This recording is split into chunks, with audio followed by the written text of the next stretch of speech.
I just matched with my dead wife on Tinder. I had numbly swiped left so many times in a row I almost missed it. I wish I had.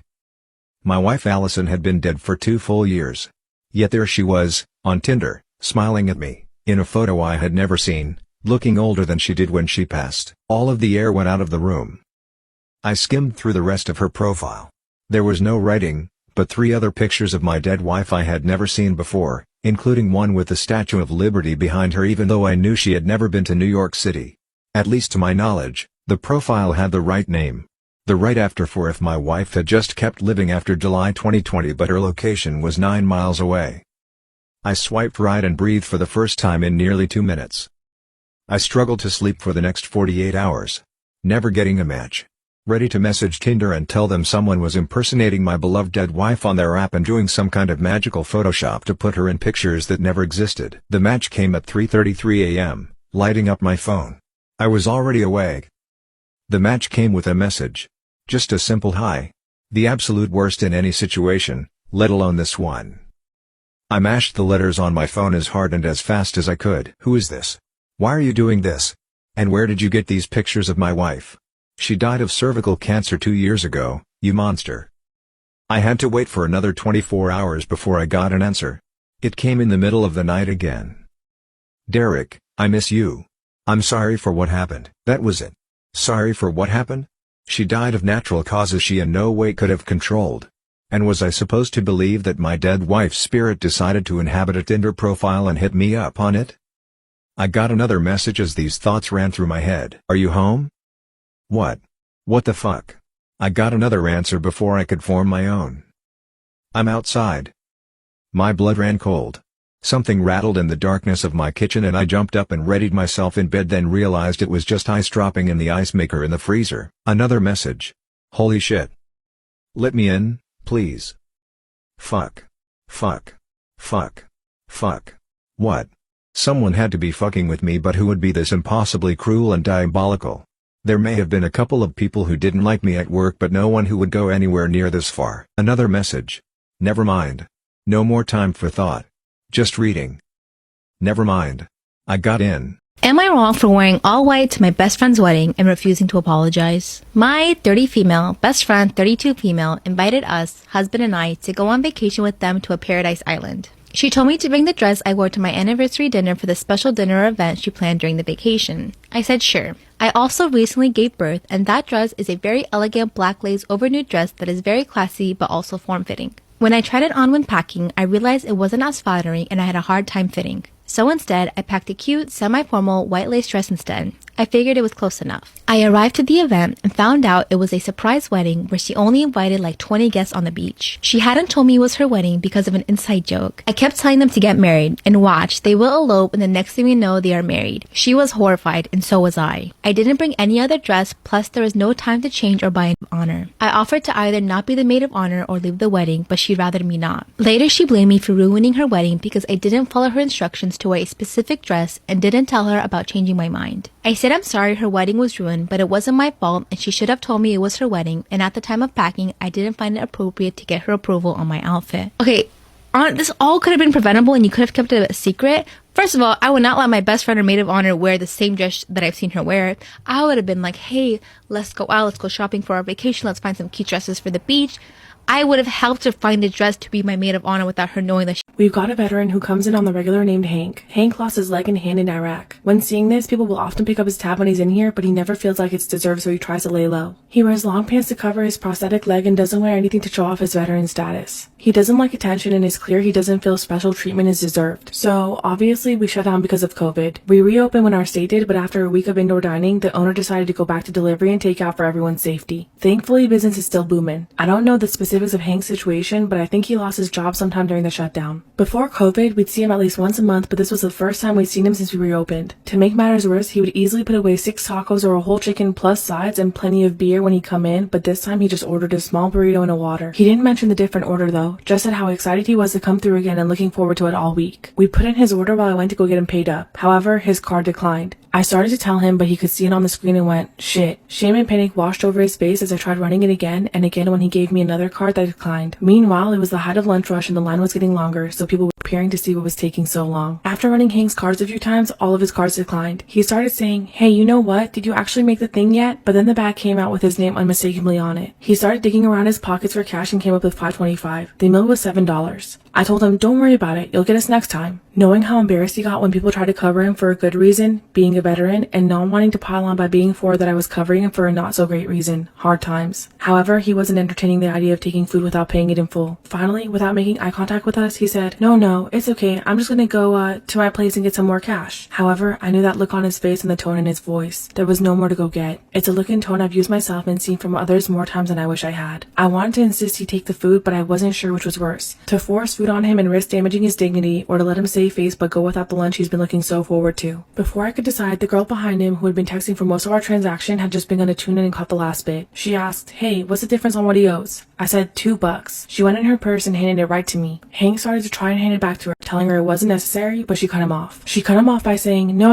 it's $2. We've all been there. Enjoy your lunch. As he finally gave in and went to put her money on the counter, she noticed his prosthetic hand. She did a double take and said, actually, no, you know what? Let me get the whole thing. Give him his money back. Then went in her purse and got the rest. He tried to stop her from doing it, but she replied, listen, I hope I'm not being presumptuous, but you're a veteran, right? He nodded. Yeah, that's what I thought. I served 2 hours in Afghanistan. There's a guy walking around on false legs out there who's the reason I'm walking around at all. So please, allow me to do this and don't think twice about it. I tell you to just get anything you want off the menu if times weren't so tight for me right now too. At this point, an older guy with a bow tie came up and announced, I couldn't help but overhear. Put both their tabs on me, get them anything they want, and then get them some more. Thank you both for your service. Hank was getting pretty emotional at this point, but even still, they both started to vigorously protest to the man that he didn't need to do that because it was their job and they both signed up for it. Bowtie guy wouldn't hear it. He must have had his own story because he got red in the face and blinked back tears but stayed silent. He left his credit card with me and went back to his spot in line. That's when another guy stepped up to the register. This guy handed me his card as well and said, yeah, I'm gonna split that tab, so really guys, go wild, you're American heroes. They both empathetically told him no, they're not heroes, but this guy cut him off saying, oh please, I get overwhelmed playing Call of Duty, you're heroes and I'm glad to thank you for it. So they started ordering and the girl knew just what she wanted. Hank asked how much our steak and rice platter special would cost. Older bowtie dude called him not to tell him the prices and get him whatever he wants. He came up and said, son, no one can put a price on your sacrifice. Call of Duty guy splitting the tab chimed in, the meat that we're giving you is a lot less valuable than the meat you gave up for us. His friend elbowed him to shut up, horrified, but it got a belly laugh out of Hank. Throughout this, no one noticed not only had Hank lost his hand, but also his leg. His pants covered and he's got too much honor to bring it up. By now, the kitchen got a whiff of what was happening and loaded them up real good. This lady was so moved that she paid for Old Man Bowtie and Call of Duty's meals. It was a domino effect. The owner was so disturbed that 2 veterans had struggled to pay for their meals. He instituted a military gets the special free day of the week even though we've been hemorrhaging money since the pandemic closures and keeping the doors open on a week-to-week basis. Hank told all of his veteran friends and they've been coming in with their families. It's been great for business.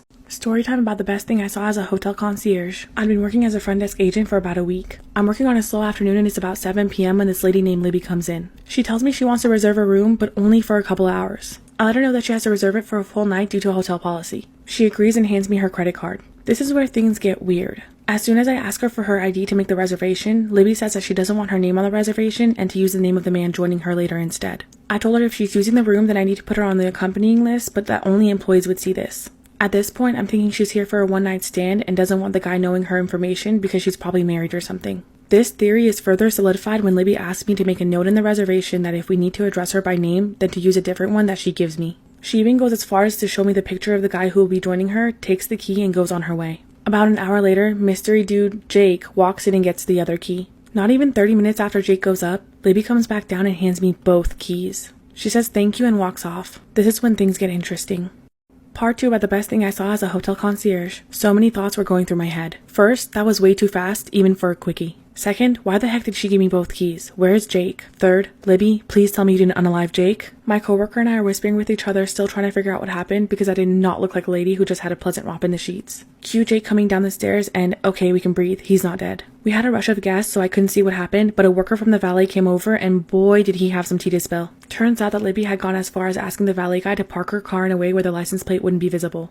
This is because Jake is Libby's husband. Apparently the alias Libby had given me just so happened to be the name of the girl that Jake was cheating on her with. This woman somehow got her cheating husband to believe that his girlfriend had booked a sweet night at a hotel only for him to show up and find his wife sitting on the bed instead. Then she came down after probably massacring the heck out of this idiot without a hair out of place. The valet brought their cars around as she waited for him to get his sorry ass back to the lobby just so she could extend her hand and demand their house keys from him. Then she got into her car and just drove away. What a legend.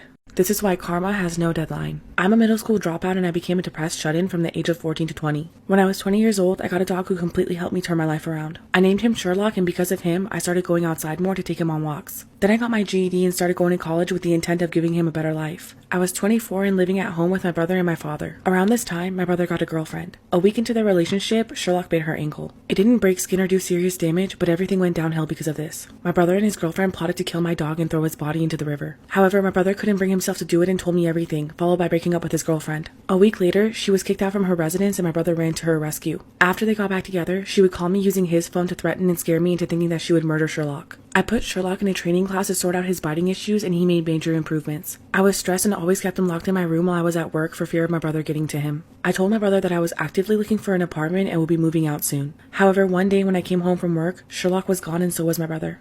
Part 2 of Why Karma Has No Deadline. Panic rushed through me as I searched everywhere for my dog. I texted and called my brother, leaving him messages begging him to bring him back. I called the police to report the theft of my dog, but the dispatcher wouldn't listen to me. The next day, I received a call that broke me into a million pieces. My Sherlock's body was found deceased by animal control 100 miles away from home. The city he was found in was where my brother's girlfriend lived. I immediately left home in pure shock. My friends housed me for a few days because I didn't feel safe at home and later found a room for rent within a week because it was easier without pets. I was grieving over the loss of my best friend. My brother betrayed me for a girl he only knew for a few months. After this, I couldn't keep my grades up and dropped many of my classes. I'm also financially in debt because I didn't have much money to start with when I moved. My brother admitted to my mom that him and his girlfriend did indeed kill my dog. However, she doesn't want him in jail. Shortly after, I found out my brother's girlfriend moved into the house. She wanted the dog gone and that's why they killed Sherlock. A year later, I found out from my dad that she died from an illness. I was overjoyed for karma was being served. My brother is now depressed and I couldn't help but to feel some kind of closure. I'm in therapy and doing a lot better, however there's always going to be that missing piece. This is how I met my soulmate without ever actually speaking to him. I work at a small family-owned ice cream shop. This really cute guy would come in every Friday around 5. I never actually took his order as I was the one making the cones and sundaes behind the counter. He would always tell my coworker taking the orders, "I want whatever she's in the mood to make. Tell her to surprise me." And he would point me out. My coworker would deliver the message and he would look at me and smile. Each Friday when he came in, he would say, "I'll have my regular order, whatever she wants to make." I made him something different every week. I try to be creative and give him something new and fun every time. I would try really hard not to look over at his booth, but I would always catch myself staring. He started leaving me little flirty messages on his receipt with a small cash tip at his table. I started to write back on his orders with caramel or chocolate sauce on his plate the best I could. However, it wasn't very legible or practical, so I started giving him flirty little sticky notes with his order. It made my Fridays really fun and something to look forward to. I was waiting for him to ask me for my number or to ask me out on a date so we could actually talk to each other. This went on for weeks until he finally made the cutest move ever.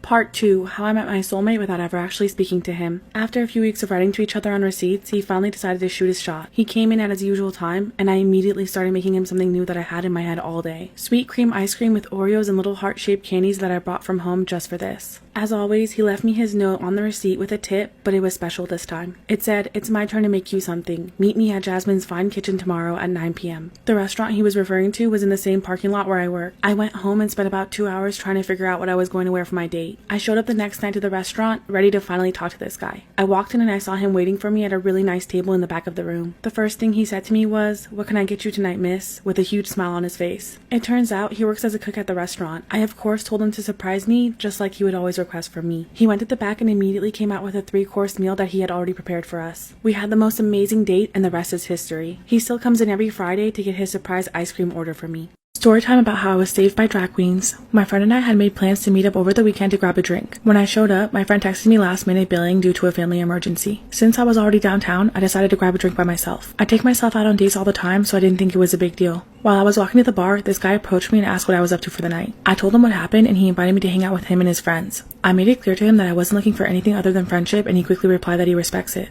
With this, I felt more comfortable and started hanging out with him and his friend group, which was a mix of guys and girls. We all made our way to the bar and started drinking. That's when I befriended another group of people. I introduced both groups to each other and everything seemed to be going great. A few people from the new group came up to me and asked me how long I've known the guy for. I told them that I just met him an hour ago. They gave me a funny look and told me that he's been talking about me like we've known each other forever and are dating. I was a little creeped out, but I thought that maybe he was just drunk. That's when they said he's also been going around the bar talking to random guys about selling me. This is when my heart dropped and I started to panic. I was terrified because I was alone, drunk, and felt like this man had something terrible in store for me.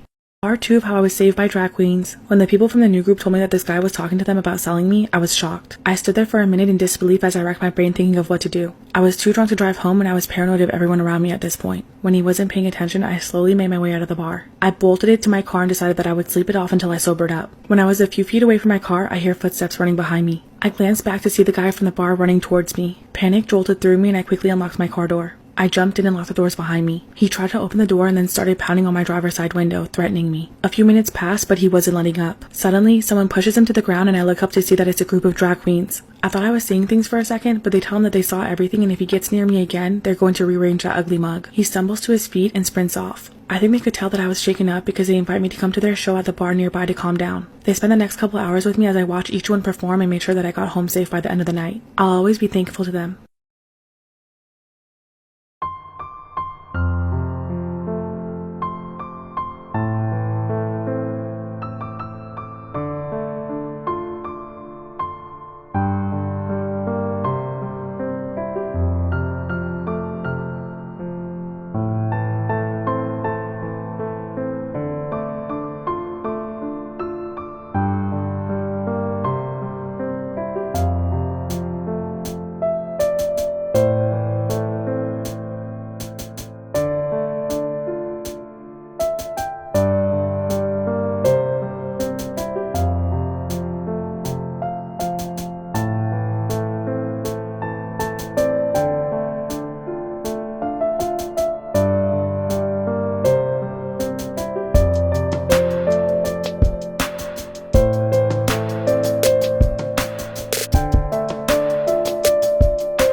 I found out how my parents met and I need help. I'm back home for the week due to national holiday and I was going through some old photo albums. I found a picture of my mom aged around 8 to 10 and some dude who looked just like my dad. I took the picture to her and she confessed everything. It turns out the guy in the photo is my dad's older brother who was friends with my grandparents. My parents have known each other since my mom was 6 and my dad was 18. The story that they tell everyone is that they met when my mom was 18 and my dad was 29 at a party hosted by a mutual acquaintance. They started dating a few months later, got married when my mom was 25 and had me a few years after that. The truth is that they actually started dating when my mom turned 15 and because of this, her parents kicked her out of the house and cut contact with her. That means that my dad was 27 years old when he started dating her. We're in a Western country in Europe and we're all white. Growing up, my parents seem to have a very healthy relationship, both had careers and my mom isn't financially dependent on him. I'm not close to my uncle or my paternal grandparents, but I'm considering giving them a call. I am so disgusted with everyone involved, but especially my dad. How can I look at him in the eye again knowing he probably grew my mom at a very young age? How do you even find someone you knew as a child attractive? Part 2 of how I found out how my parents met and I need help. The first thing I did was have a talk with my mom. I waited until my dad left the house, then we both sat down and had a really good talk. I asked her if she was safe, if she was happy, and if she felt loved and cared for in their relationship. She said she does to all of that. Then I asked her if, should things go wrong, she would have the money and means to get out of the relationship. She said she does. I expressed my concern about how the relationship started. She said she understood if I needed time to process it and if I had any questions, she would answer them honestly. After my dad got home, I talked to him. I'm still having trouble with the idea of him and who I found out he is. I told him that I don't think our relationship would ever be the same again and he said he understood. I asked him if he had any attraction towards children or teenagers and he said he doesn't. He said my mom was a kindred spirit sort of love. Last thing I did was give my uncle a call. He lives in a different country and we talked for a bit. He said I'm welcome to come visit any time and I might take him up on that. He was there for my dad through the beginning of the relationship, so I'll give some outside perspective. As for my grandparents, my mom said that her and my grandparents had mended their relationship a couple years before I was born.